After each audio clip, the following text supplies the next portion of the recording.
अस्सलाम वालेकुम, मैं हूँ ज़ुहैब जिएजा और आप देख रहे हैं मेरा यूट्यूब चैनल। कुछ आपको अपडेट्स करनी है अवेयरनेस के हवाले से कि मंकी पॉक्स बहुत तेज़ी से फैलने का खदशा पाकिस्तान में ज़ाहिर किया जा रहा है और इससे बचाव किस तरह मुमकिन है और क्या ये मूजी मर्ज़ है या फिर ये कुछ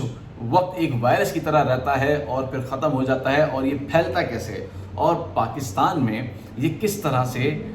आया और अब ये अपनी जड़ें किस तरह से मजबूत कर रहा है और इसी को देखते हुए पाकिस्तानी हुकूमत ने क्या इक़दामात उठाने की कोशिश की है या फिर क्या इक़दामात कर लिए हैं, इस पर हम बात करेंगे कि मंकी पॉक्स आखिर है क्या और ये पाकिस्तान कैसे पहुंचा और कितने केसेस हैं जो अब तक पाकिस्तान में मौजूद हैं मंकी पॉक्स के। तो जनाब, जो मंकी पॉक्स है ये पाकिस्तान में ये मर्स कह लें या वायरस कह लें, जो कि स्किन में आपके स्किन में हाथों पे या आपकी चेहरे पे या फिर आपके जिस्म पे जो खारिश होती है, तो ये आया कैसे यहाँ पे, पहले ये बात करते हैं। ये ऐसे आया कि पाकिस्तान में तो उसका वजूद था ही नहीं। ये बाहर से दो मुसाफिर थे जो कि सऊदीया से पाकिस्तान पहुँचे थे।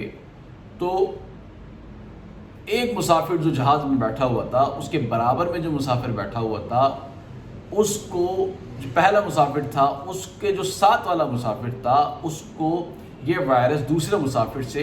फैलते हुए लगा और अचानक से सिम्टम्स ज़ाहिर होना शुरू हो गए। तो जैसे ही ये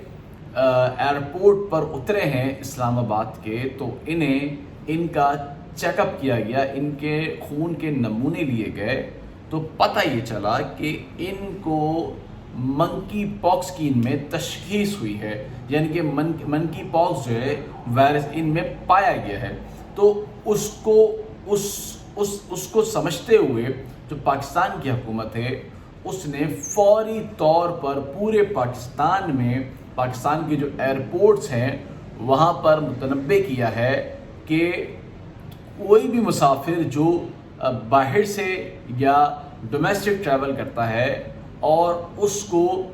ये बीमारी पाई जाती है या ये वायरस उसको पाया जाता है, तो फौरी तौर पर उसके नमूने लेकर लेबॉर्ट्री पिम्स अस्पताल भिजवाया जाए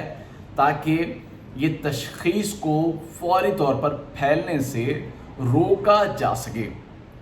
और इसमें अवेयरनेस वाली बात क्या है और ये बीमारी जो है वो फैलती कैसे है, ये या तो किसी मुतासरा शख्स से फैलती है या फिर जानवर से ये बीमारी बहुत तेज़ी से फैलती है। और ईद उल अज़हा पर ये बीमारी हमें नज़र भी आती है कि ये किस तरह से मुख्तलिफ शिकल्स के अंदर जो है वो जानवरों में भी लगती है और जानवरों से फिर ये इंसानों में भी फैल जाती है। ये जो दोनों मुसाफिर थे जिनमें तशखीस पाई गई है, ये इस्लामाबाद और पिंडी के रिहायशी बताए जाते हैं, जिन्हें पिम्स अस्पताल के आइसोलेशन वार्ड में मुंतकिल कर दिया गया है ताकि उनसे लगने वाला वायरस मज़ीद लोगों को नुकसान ना पहुंचाए। और साथ में ये मूजी मर्ज नहीं है, बल्कि ये 7 दिन और 2 हफ्ते और 21 दिन तक रहता है। और इसमें आपको सबसे पहले 3 रोज़ तक खारिश होगी और फिर वो बदल कर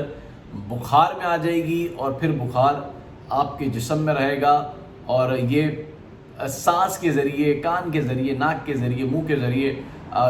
स्किन के ज़रिए से ही आपके जिस्म में जो है वो बहुत तेज़ी के साथ जो है वो फैलता है और आँख, कान, नाक, कान के रास्ते से जिस्म में जो है वो दाखिल हो जाता है और फिर और मुतासर इंसान से दूसरे इंसानों में भी ये मुंतकिल होता है। और 7 से 14 दिन का इसका दौरानिया होता है, लेकिन 21 दिन तक भी रहता है और 4 हफ्ते तक भी रह सकता है। और गुज़िश्ता साल अमरीका, बरतानिया, पुर्तगाल, स्पेन समेत मुख्तलिफ ममालिक में मंकी पॉक्स के केसेस सामने आए थे और मंकी पॉक्स की अलामत में जिल्द पर दाने और बुखार और सर दर्द इसमें जो है वो शामिल था। अब तमाम एयरपोर्ट्स पर जो है वो बता दिया गया है और ख़ास तौर पर जो अफ़गानिस्तान का बॉर्डर है वहाँ पर भी इस बात का ख़ास ख्याल रखा जाएगा कि वहाँ से जो आने वाले دوسرے ملک سے جو آنے والے مسافر ہیں ان کو بھی چیک کیا جا سکے. لیکن زیادہ تر جو یہ پھیلتا ہے وہ پرتگال، اسپین اور جو یہ والے ممالک ہیں آپ کے برطانیہ، یہاں پر زیادہ ہے. اور سعودیہ سے یہ 2 کیسز جو ہے وہ آ گئے تھے کیونکہ عمرہ بھی جو ہے وہ چل رہا ہے اور بہت سارے لوگ وہاں سے ٹریول کرتے ہیں. یہ عمرہ کر کے جو ہے وہ آئے تھے اور ان میں یہ تشخیص جو ہے وہ پائی گئی تھی. اب انہیں آئسولیشن کر دیا ہے اور مزید اس کو پھیلنے سے روک بھی دیا ہے.